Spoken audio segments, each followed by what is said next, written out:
Hi అండి, అందరికీ నమస్కారం. కేఎఫ్సి చికెన్ ఇంట్లో ప్రిపేర్ చేస్తున్నానండి. దానికి కావాల్సిన ఇంగ్రీడియంట్స్ పసుపు, కారం, ఉప్పు, తగినంత ఉప్పు, అల్లం వెల్లుల్లి పేస్ట్,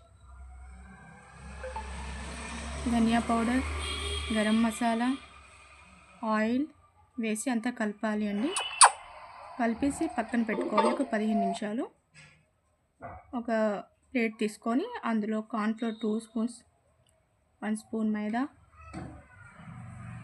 కొంచెం సాల్ట్, పసుపు, కారం ఇవి మిక్స్ చేసుకోవాలండి. ఒక గిన్నెలో 2 గుడ్లను పగలగొట్టి గ్యాస్ ఆన్ చేసి గిన్నె పెట్టేసి